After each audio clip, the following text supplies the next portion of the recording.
చిత్తూరు జిల్లా పలమనేరు నియోజకవర్గం వీకోటలో నారా రామ్మూర్తి నాయుడు గుర్తుకి సంతాపం తెలిపిన టీడీపీ శ్రేణులు.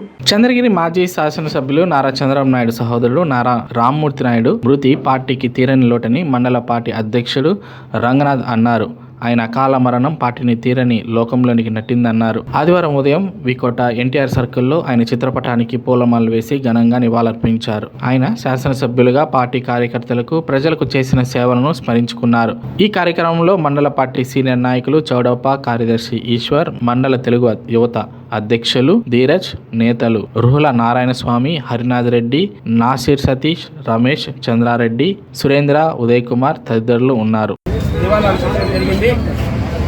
రామ్మూర్తి నాయుడు గారు గతంలో 94 నుండి 1994 నుండి 99 వరకు కూడా ఎమ్మెల్యేగా చంద్రగిరి నియోజకవర్గాన్ని అభివృద్ధి పార్టీలో నడిపించారు.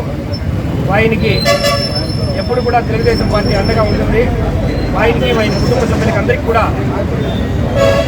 కలియుగ వెంకటేశ్వర స్వామి ఆశీస్సులు ఉండాలని కూడా మేము కోరి ప్రార్థిస్తున్నాం.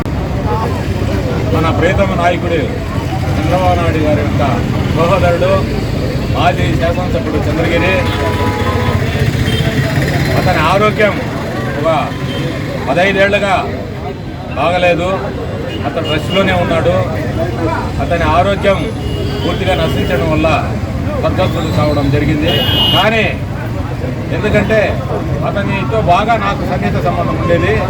ఎందువల్ల అంటే ఆ రోజు చంద్రబాబు నాయుడు గారు సీఎంగా ఉండేటప్పుడు, ఈ సహోదరుడు చంద్రగిరికి ఎమ్మెల్యేగా ఉండేటప్పుడు తిరుమలలో కానీ చంద్రగిరిలో కానీ కార్యకర్తల విషయంలో కానీ రైతుల విషయంలో కానీ ఏ నాయకుడు పట్టించుకోనంత ఎక్కువగా అతడు ఏది అడిగినా వెనకాలండి ఆఫీసుకి వెళ్ళి సీఎం యొక్క సహోదరుడు అనే ఒక అహం లేకుండా కార్యకర్తల కోసం, ఆ నియోజకవర్గంలో ఉన్న ప్రజల కోసం ఏ పని అడిగినా వెంటనే చేసేవాళ్ళు. ఒకసారి 2 సార్లు నేను తిరుమల వెళ్ళినప్పుడు వేరే పని ఏదన్నా అడిగితే తరఫున తెలుగుదేశం పార్టీ తరఫున మన అందరి తరఫున ఆ భగవంతుని ప్రార్థించుకున్నాము. ఆ వెంకటేశ్వర స్వామిని అతని కుటుంబానికి కానీ, అతని కుమారులకు కానీ, అతని భార్యకు కానీ జీవితం ఉన్నంత కాలము సుఖ సంతోషాలు ఇవ్వాలని, ఆరోగ్యాలు ఇవ్వాలనేసి కోరుకుంటున్నాము.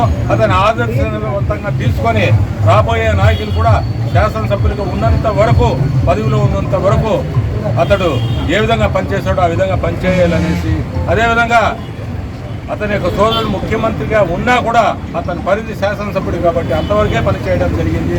దాన్ని ఆదర్శంగా తీసుకోవాలనేసి అందరినీ కోరుకుంటున్నాము. Rammurthy Naidu అమరహాయ్. Please like, share, subscribe Janabheri News.